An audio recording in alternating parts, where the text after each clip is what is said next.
présents, ils sont maintenant des habitués de la fête, mais je crois qu'on est surtout à vos côtés, notamment pour que se redémarre cette raffinerie. Et je pense qu'au niveau du gouvernement, vous avez quand même beaucoup d'exigences et notamment d'une vraie réponse. Est-ce que oui ou non, nous exigeons avec vous qu'on reprenne le raffinage à Petroplus, et nous sommes tous des Petroplus, mais vas-y Yvon, prends la parole. Bon, j'ai promis de faire vite. Donc oui, bien sûr, on a besoin de vous, on a besoin de tout le monde.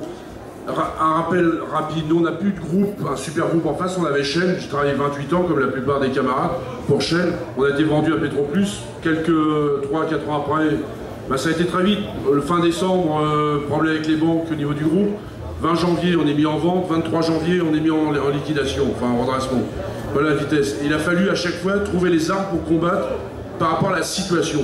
Et comme disaient les camarades tout à l'heure, c'est vrai que nous on peut entendre certaines personnes qui ont dit on a fait ça pour les Petroplus. Non, non, non.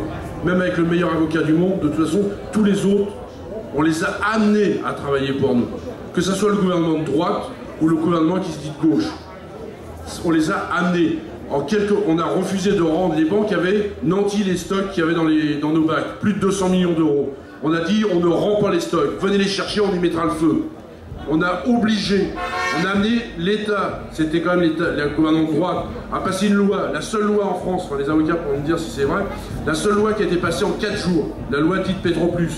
Ça nous a permis d'amener 13 banques européennes à la table des négociations et à les amener à signer un accord fiduciaire. C'est-à-dire que la moitié, en gros, pour assumer la moitié de l'argent de la banque, revenait à notre fiducie pour prévoir un plan social ou un redressement, etc.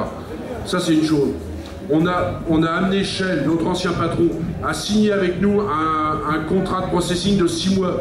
On a redémarré, on a pour la première fois en Europe une raffinerie qui avait été arrêtée pour raison économique, redémarré sous la direction de ses ouvriers. On a redémarré et pendant 6 mois, on a prouvé qu'on était rentable. On n'a pas engraissé de patron, mais on a fait vivre ce site, on a fait vivre les entreprises qui interviennent sur ce site. Parce que c'est pas 550 des Petroplus, c'est 4000, 4500 familles qui vont perdre leur travail. Les commerçants et toutes les villes à côté. Bon, ça c'est le point. Il faut savoir, c'est que les dossiers de reprise, c'est pas la F2I. Moi ça me fait rigoler quoi. Chaque fois qu'on parle de la F2I, ils sont pas capables de trouver le pain pour le petit déjeuner.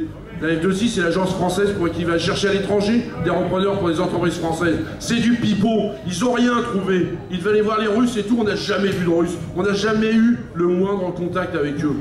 Tous les contacts avec des candidats à la reprise, c'est nous, intersyndicales, qui les avons trouvés. Et il faut savoir, c'est qu'on avait un dossier qui était clos, blindé chez blindé, le dossier iranien. Autant vous dire que le gouvernement français a refusé le dossier iranien.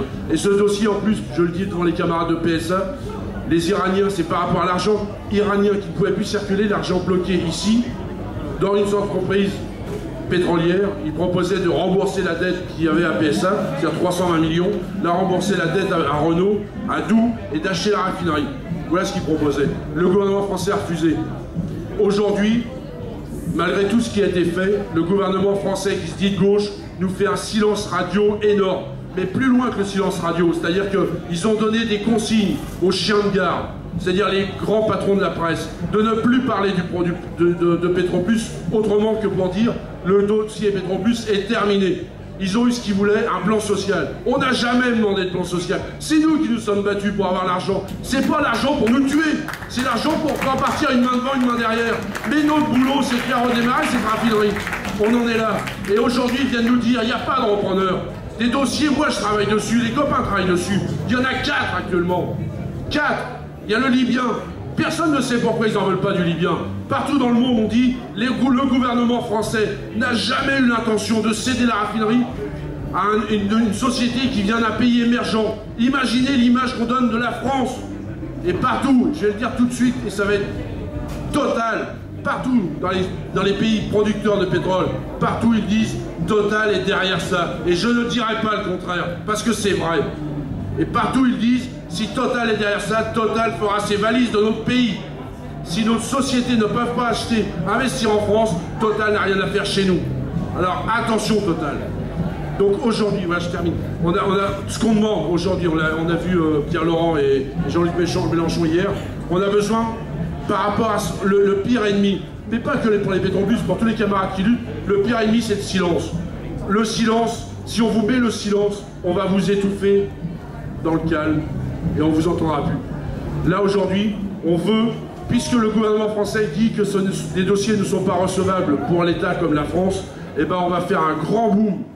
On va se mettre d'accord, on va faire un grand boom. Là, la presse, elle va le savoir. Et on veut mettre devant les Français, de dire voilà ce qui n'est pas acceptable pour la France. Et en face, on va vous demander de payer 200 millions sur vos impôts pour payer la dépollution du site et en faire un vide, une friche industrielle. Et c'est 4000 emplois, 4500 emplois qui sont encore détruits. On peut gagner, on l'a dit, c'est pas dur. J'avais dit, on a tous eu des promesses du nouveau gouvernement. La première fois qu'il est venu, le candidat, il nous avait dit le cas Petroplus sera une de mes priorités quand je serai président et je reviendrai autant de fois que nécessaire chez vous. Tous les camarades qui sont là ont entendu certainement la même chose dans leur entreprise. Mais c'est vraiment du pipeau. Aujourd'hui, ces gens-là, même Laurent Fabius, qui est député de notre circonscription, ne répond même plus aux appels téléphoniques ni aux messages. Alors que quand il venait, il me tapait sur l'épaule, il me disait « Zimon, ça va ». Maintenant, il ne répond pas quand je l'appelle. Voilà le remerciement qu'on a. Ils veulent nous tuer, on n'a aucun cadeau à leur faire. On va faire du bruit, parce que c'est le bruit qui va nous sauver, tous. Alors merci, et bravo.